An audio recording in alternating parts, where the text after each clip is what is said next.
Bonsoir à tous. Je vais vous parler d'une autre voie d'évolution possible du nucléaire, pas nécessairement contradictoire avec celles qui ont été évoquées précédemment, celle des... alors, micro-réacteurs, c'était le titre qui m'a été proposé, que j'ai pris la liberté de transformer un peu. J'espère que je n'ai pas trahi l'esprit, je ne pense pas avoir trahi l'esprit, en parlant des petites centrales nucléaires, éventuellement nomades. Voilà. Alors, bon, tout le monde est d'accord pour dire que malgré le Fukushima, le nucléaire se développe, peut-être pas en Europe, mais ailleurs dans le monde, et rapidement, en particulier en Asie, et que on peut légitimement se poser la question de savoir quel type de réacteurs seront employés pour ce développement. Donc, le menu que je vous propose pendant la petite demi-heure qui vient, c'est de vous dire pourquoi les réacteurs électrogènes existants ont eu cette tendance à grossir au cours de leur évolution, et ensuite vous parler des petits réacteurs sous l'angle de leur historique très rapidement, de la façon dont ils sont foutus, conception, les aspects industriels, financiers qui conditionnent leur développement, et aussi et surtout peut-être ce qu'on pourrait faire avec, car comme vous le verrez, on pourrait faire autre chose que de l'électricité également. Voilà, alors les réacteurs actuels. La tendance générale, c'est une évolution à l'augmentation des puissances unitaires. C'est vrai que tout récemment, on a vu arriver aussi une offre internationale vers des réacteurs de moyenne puissance. Exemple, évolution, l'EPR 1650 MW a eu un petit frère, l'ATMEA, proposé par Areva avec seulement 1000 MW. Y a-t-il une taille optimale pour les réacteurs du futur ? Pourquoi les réacteurs actuels sont-ils gros ? Très rapidement, vous savez que le coût des réacteurs nucléaires, c'est principalement un coût d'investissement, c'est la grande part du camembert, la partie bleue ici, et ce coût d'investissement, il dépend relativement peu de la taille des réacteurs. Il dépend assez peu de la puissance du réacteur. Voilà ici la loi de puissance du coût du kilowattheure installé en fonction de la puissance. On voit que l'exposant est 0,7, ce qui signifie que ça croît relativement peu. Pour donner un exemple, le passage de l'AP600 à l'AP1000 de deux réacteurs à eau proposés par Westinghouse entraîne un surcoût de 15% seulement à la construction, pour un gain de puissance qui n'est pas de 85%, mais de 66%, contrairement à ce que j'ai écrit. Donc, on voit évidemment là le moteur économique qui conduit à l'augmentation de la taille des réacteurs. Voilà une image de la construction de l'EPR à Olkiluoto en Finlande. Est-ce que c'est vraiment la seule voie possible pour le développement du nucléaire ? Peut-être pas. Parce que la physique n'interdit pas les réacteurs de petite puissance. D'abord, ils existent déjà, ces réacteurs de petite puissance. Ils sont utilisés principalement pour la propulsion navale, pas seulement, mais principalement. C'est d'ailleurs comme ça que les réacteurs à eau actuels ont commencé leur carrière. Ensuite, il y a un fait important, c'est que les équations de la neutronique sont pratiquement linéaires, ce qui facilite grandement l'extrapolation en taille et en puissance des réacteurs. Et donc, les petits réacteurs, ils ont déjà existé. Voilà, très rapidement résumé sur ce transparent, l'historique d'une variété d'entre eux, les réacteurs dits HTR, c'est-à-dire High Temperature Reactors, c'est des réacteurs refroidis à l'hélium et modérés au graphite. Ces réacteurs-là ont commencé gros, et puis on a profité de leur simplicité, de leur sûreté intrinsèque, de leur caractère omnivore, de la possibilité qu'ils offrent de faire de la cogénération, de leur caractère non proliférant, pour essayer de les développer, de faire une offre commerciale intéressante en réduisant leur taille. Et ça a donné deux versions, le GTMHR de General Atomics et le PBMR, Pebble Bed Modular Reactor, qui sont des projets qui profite aussi grandement, je crois, des avancées technologiques liées aux turbines à gaz, turbines à hélium. Et c'est grâce essentiellement à cette modularisation du système de conversion d'énergie avec les turbines qu'on peut bénéficier des aspects modularité de ces réacteurs. Bon, un réacteur comme ça a été construit en Chine. C'est un petit réacteur, 10 MW de puissance, et il a divergé en 2010 et son fonctionnement donne actuellement toute satisfaction. Alors, on a assisté récemment à une floraison de concepts de petits réacteurs dits SMR. SMR, ça veut dire Small Modular Reactor. Et la définition officielle de l'AIEA pour ces petits réacteurs, c'est qu'ils aient une puissance inférieure à 300 MW électriques. C'est une définition qui paraît un petit peu arbitraire parce qu'elle correspond à aucun clivage ni physique ni industriel. Il y aurait un véritable clivage physique pour des réacteurs qui seraient assemblables en usine et transportables sur site tout assemblés. Il semble que cette puissance-là corresponde plutôt à environ 150 MW électriques. Il y aurait un clivage physique aussi lié au fait que pour les petites puissances, il est possible d'évacuer la puissance résiduelle du réacteur de façon passive. Et ça correspond à peu près aussi à cet ordre ça dépend des concepts bien sûr, mais à cet ordre de grandeur de puissance-là. Donc, à mon humble avis, il aurait été plus intelligent ou préférable de définir les petits réacteurs modulaires comme des réacteurs inférieurs à 150 MW électriques de puissance, et c'est d'ailleurs de cela que je vais parler. Voilà la liste ici des projets. Toutes les filières de réacteurs, les réacteurs à eau, les réacteurs à gaz, les réacteurs à métaux liquides, même les réacteurs à sel fondu dont a parlé Daniel précédemment, ont leur variété, leur version SMR, avec les avantages et inconvénients que je ne vais pas avoir le temps de citer, mais qui sont inhérents à chacune des filières, que voilà, je passe dessus. Voilà une liste non exhaustive de petits réacteurs dont le développement est bien avancé. Vous voyez que c'est très réacteur à eau, PWR, Pressurized Water Reactor, mais il y a aussi des versions HTR, il y a des versions à métaux liquides, il y a des versions à sel fondu. Notez aussi que c'est très international, mais qu'il y a quand même beaucoup d'États-Unis et beaucoup de Russie là-dedans. D'ailleurs, cette vieille idée, les Russes l'ont déjà utilisée, puisque, pour ne citer qu'un exemple, il y a déjà 4 réacteurs de 11 MW chacun qui fonctionnent en Sibérie et qui servent à la fois pour produire de l'électricité, pour produire du chauffage urbain dans une ville sibérienne. D'ailleurs, les Russes continuent de construire, et leur dernière idée est de construire sur barge. Donc, ils insistent sur l'aspect nomadisme du concept. Leur idée est simplement de mettre 2 réacteurs de brise-glace, des réacteurs existants déjà, petits réacteurs à eau pressurisés, sur barge. Et ce projet-là porte le nom de Akademik Lomonosov. La barge a été lancée le 30 juin 2010 à Saint-Pétersbourg. Voilà une autre image. Avec l'idée d'aller fournir, encore une fois, de l'électricité et du chauffage urbain à une ville du Grand Nord. Alors, maintenant, très rapidement, d'autres concepts de réacteurs, non pas embarqués, ceux-là. Voilà ici un concept dit NuScale, proposé par les Américains. C'est un réacteur de 45 MW électriques, construit en série, en usine, et transporté sur site, tout assemblé. Ça, c'est vraiment très important, je crois. Le générateur de vapeur est intégré dans la cuve. Le refroidissement du cœur est fait par convection naturelle. On peut se le permettre avec des réacteurs très élancés. Ça fait quand même pas loin de 25 mètres de haut, hein, l'objet.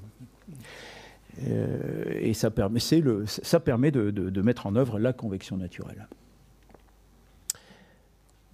Un autre concept un peu du même tonneau, mais à plus forte puissance, 125 MW électriques, est proposé par Babcock et Wilcox, d'autres Américains. C'est le concept M-Power, également avec les mêmes caractéristiques, c'est-à-dire une conception très simplifiée dans laquelle le générateur de vapeur est intégré dans la cuve, le réacteur est enterré, la sûreté est passive, la durée de construction est réduite et la durée de cycle est longue. J'en arrive maintenant à un concept proposé par la France, par les DCNS, les chantiers navals, qui a une certaine originalité, qui vient, je pense, de l'évolution du métier de DCNS. Ils savaient faire des sous-marins nucléaires, et donc ils ont pensé possible de passer du sous-marin nucléaire au nucléaire sous-marin. C'est donc essentiellement des réacteurs de sous-marins mis dans une coque de sous-marin et immergés. On n'a simplement pas mis l'hélice sur le sous-marin, immergé à une profondeur de 60 à 100 mètres, avec des avantages évidents. La source froide est toute trouvée, c'est l'eau de mer. On fait des économies de réseau parce qu'on peut se mettre relativement proche des centres de consommation, et en particulier des grands ports. Il y a une certaine protection physique très appréciable fournie par la couche de 100 mètres d'eau de mer. On est à l'abri des tempêtes, on est à l'abri des inondations, si j'ose dire. C'est pas tout à fait vrai qu'il n'y a pas de nuages radioactifs en cas d'accident, mais il serait dans l'océan éventuellement. Et la maintenance serait faite en sortant ces modules, en les ramenant à la surface et en les ramenant en chantier naval, comme on fait pour les sous-marins. Cette solution innovante est à valider, elle a des avantages, elle a des inconvénients, c'est en cours de discussion en ce moment. Voilà. Alors, les points communs à la plupart de ces concepts, je n'aurais pas dû écrire tous, mais la plupart, c'est que sûreté passive, la taille des réacteurs le permet, réacteur enterré ou immergé, générateur de vapeur intégré dans la cuve. Donc voilà à gauche le concept des gros réacteurs, voilà à droite ce qu'on peut en faire si on miniaturise. Forte simplification avec une réduction importante probablement du coût également. Quelques mots maintenant sur la version réacteur à neutrons rapides modulaire, avec l'exemple du projet 4S proposé par Toshiba et Westinghouse. Super Safe, Small and Simple. C'est un réacteur rapide refroidi au sodium à combustible métal avec une durée de cycle prévue de 30 ans. Donc c'est un réacteur dont on ne change le combustible qu'au bout de 30 ans. Les neutroniciens ont montré que c'était possible. Je suis personnellement un petit peu sceptique sur la possibilité de développer des matériaux qui soient capables de tenir à l'irradiation sur cette durée. Bon, après, ça ne serait pas dramatique si on réduisait la durée de cycle à moins de 30 ans. Je pense que le concept n'y perdrait pas énormément. Et il reste extrêmement intéressant. Ça se marie bien, neutrons rapides, en particulier refroidis au sodium, et petits réacteurs. Pourquoi ? Parce que avec les neutrons rapides, on a un fort taux de régénération de la matière fissile, donc cycle long.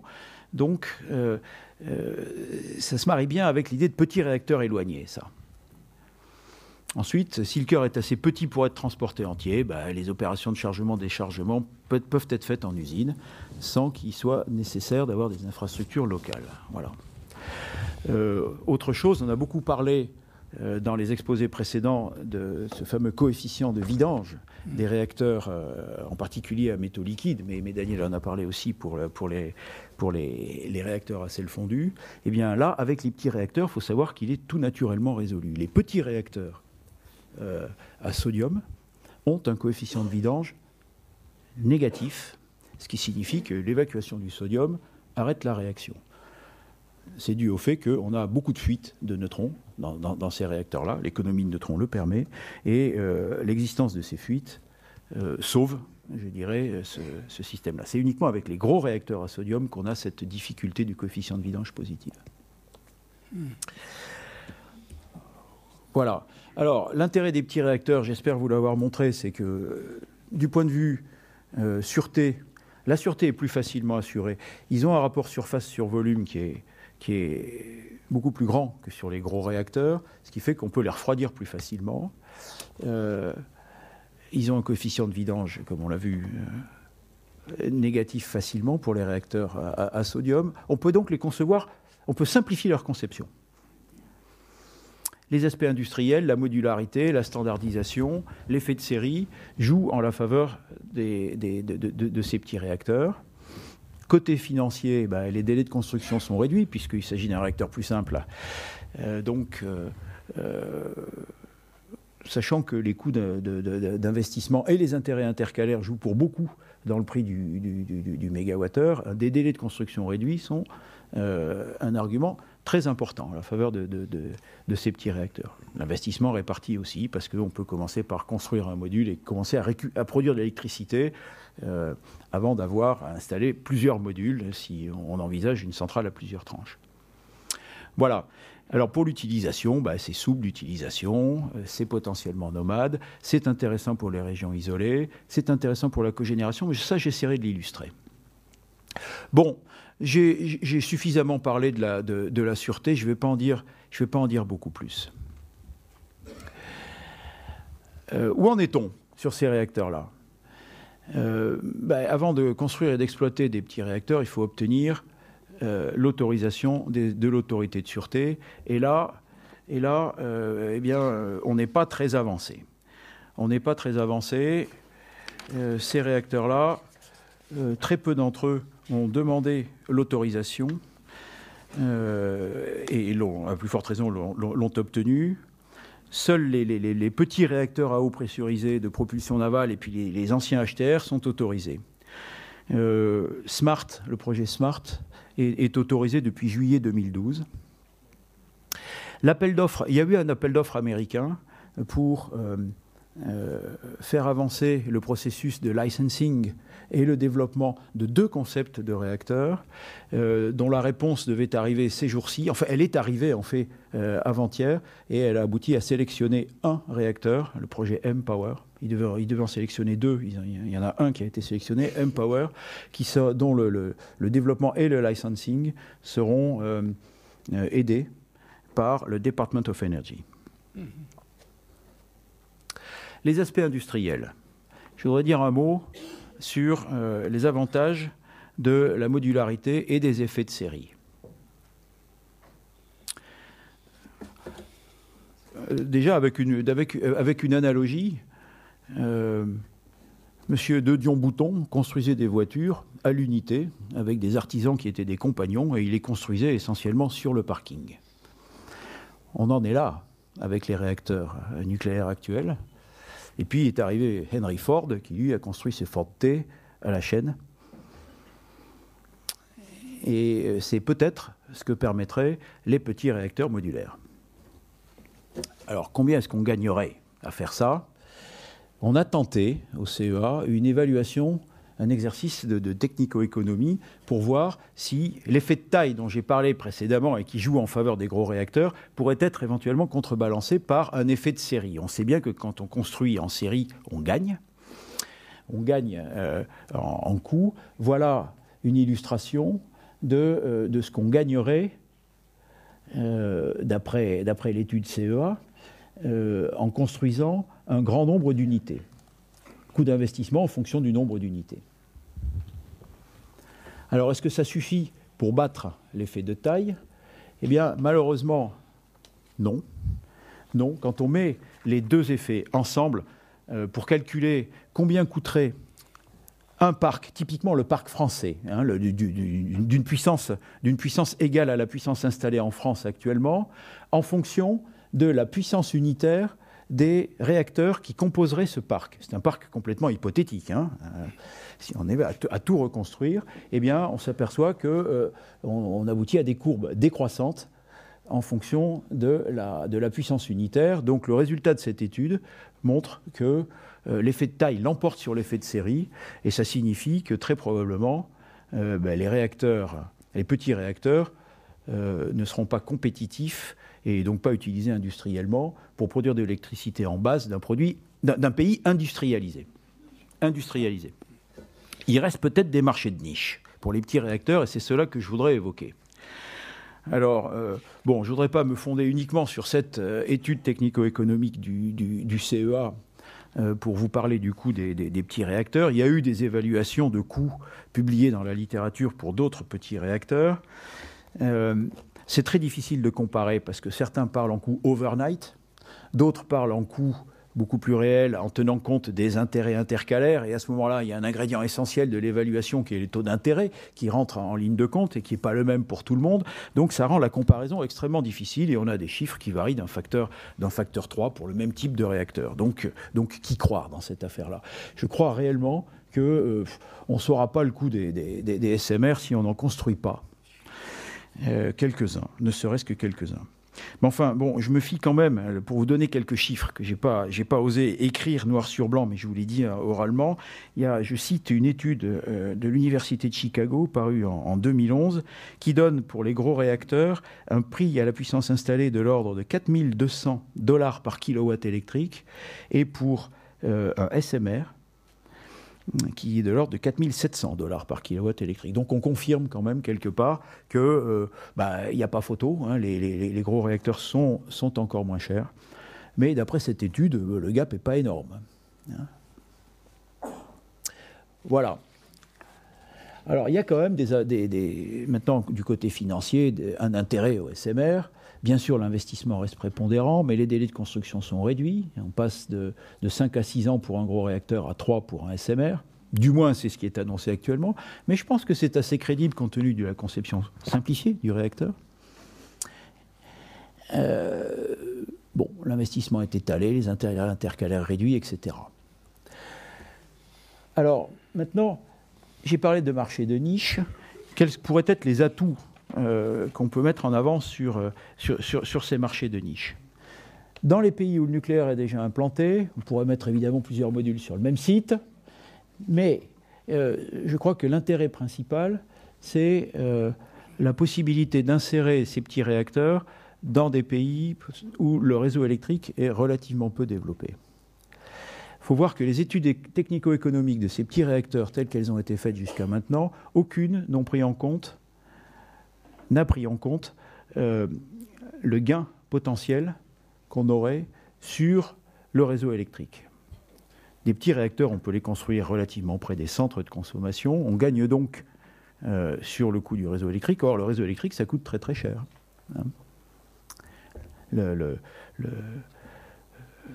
Le coût du parc nucléaire français est du même ordre de grandeur que le coût de construction du réseau électrique français. C'est du même ordre de grandeur. J'entends non. Ici, il faudra qu'on en reparle. Bon. En tout cas, ça coûte cher quand même. Donc, on a besoin d'une étude technico-économique qui prend en compte cette chose-là. Ensuite, autre argument en faveur des petits réacteurs, on pourrait les utiliser à autre chose qu'à produire de l'électricité. Le nucléaire, ça a servi surtout à produire de l'électricité jusqu'à maintenant. On pourrait utiliser également la chaleur produite par ces réacteurs. Alors, je ne vais pas commenter tout ce qu'il y a sur ce transparent, mais simplement citer deux applications qui me paraissent particulièrement crédibles pour les petits réacteurs. C'est la cogénération électricité-chauffage urbain pour les villes du Nord. Les Russes le font déjà. Et la possibilité de cogénération électricité-dessalement d'eau de mer pour les villes du Sud. On voit que les chiffres sur les capacités nécessaires pour l'électricité comme pour le chauffage et le dessalement sont compatibles avec des petits réacteurs pour des villes déjà de grande taille. Alors ensuite, toujours sur les pays émergents, les petits réacteurs ouvrent une possibilité de leasing, surtout s'ils sont nomades. Il pourrait y avoir un deal où la compagnie qui amène le réacteur fournit l'énergie directement avec son réacteur et s'occupe de tout, y compris du cycle du combustible. Bon, ça peut être une nouvelle forme d'exploitation du nucléaire, ça peut aussi ressembler à une forme de colonialisme industriel. Hein. Donc je ne sais pas si c'est acceptable au plan international, ce genre de choses. Toujours est-il que c'est potentiellement envisageable, et envisagé d'ailleurs, je pense, au moins par les Américains. Ces réacteurs-là pourraient être utilisés en particulier aussi pour des applications industrielles spécifiques, et je pense en particulier aux raffineries. Une raffinerie a besoin de beaucoup d'énergie sous forme de chaleur. Voilà typiquement ce que fait une raffinerie actuelle. Elle brûle une partie de son produit de base pour fournir de la chaleur de procédé, en produisant, au passage, pas mal de CO2, évidemment. Si une source de chaleur externe pouvait être fournie, par exemple par un réacteur HTR fournissant de la chaleur à 600 degrés à la raffinerie, eh bien, on produirait la même quantité de produits raffinés avec une quantité de CO2 considérablement réduite. C'est évidemment un choc des cultures parce qu'il faut introduire du nucléaire chez les pétroliers. Ce n'est pas forcément perdu d'avance, ils ne sont pas fermés à l'idée. Les potentialités d'application sont très importantes. Vous avez ici les chiffres entre parenthèses qui représentent le nombre de sites sur lesquels un réacteur nucléaire serait implantable pour des transformations d'ordre pétrochimique ou chimique, ici. Bon, il y aurait un gain très important à gagner en termes de production de CO2 avec cette implantation. Mais je pense que ce n'est pas pour tout de suite. Il y a vraiment une culture à gagner auprès des pétroliers et auprès des chimistes. Donc si marché il est pour dans longtemps. Voilà. Bon, j'ai déjà commenté les marchés potentiels, donc compte tenu de l'heure, je crois que je vais pas insister. Il y a évidemment la question de savoir si on doit mettre du nucléaire partout. C'est vrai que les petits réacteurs modulaires, ça multiplie les endroits où le nucléaire pourrait s'implanter. Ça multiplie aussi les endroits à contrôler, y compris dans des endroits où c'est pas facile. Bon. Ça multiplie aussi, je ne l'ai pas écrit sur le transparent, mais les transports de combustible. Donc c'est vrai qu'il y a peu de manipulation de matières radioactives sur site, des risques de détournement réduits, mais quand même, des difficultés liées à ces transports, des difficultés aussi liées à la protection civile de ces réacteurs. Voilà. Bon, j'ai parlé du combat entre l'effet de série et puis l'effet de taille. Je crois que pour bénéficier véritablement d'un effet de série, il faudra avoir de nombreuses commandes et qu'elles ne viendront que si la compétitivité économique est assurée. Et donc il y a vraiment une pompe à amorcer, c'est pas évident. On voit les États-Unis se positionner sur ce créneau des petits réacteurs. Peut-être voit-il là une opportunité à la fois de valoriser toute l'infrastructure et la connaissance qu'ils ont développée sur les petits réacteurs de propulsion navale. Peut-être voit-il là aussi l'opportunité de se repositionner sur le marché des réacteurs nucléaires, sur ces marchés de niche.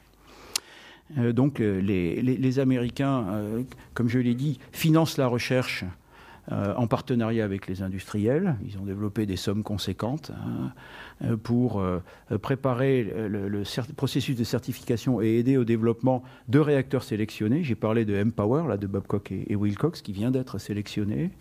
Bon, les Japonais s'impliquent, les Coréens aussi. La Chine a 2 proto-HTR en construction. La Russie, on construit déjà, vous l'avez vu. En France, où en est-on ? Le Conseil de politique nucléaire a suscité le montage d'un partenariat entre les principaux protagonistes que sont des CNS, CEA, Areva et EDF pour un programme d'études de faisabilité sur 2 ans. Avec donc l'option FlexBlue qui est explorée pour la partie SMR embarquée et puis l'option petit réacteur modulaire terrestre. Bon, tout le monde est bien conscient du fait que si marché il y aura un avantage important au premier entrant sur ce marché-là. Je crois qu'il y aura une grosse barrière de potentiel à franchir avant que les communautés à la fois scientifiques et industrielles, financières et politiques se mobilisent pour développer ces petits réacteurs. Mais si elles y parvenaient, vraiment, je pense que le nucléaire civil en sortirait transformé. Merci de votre attention.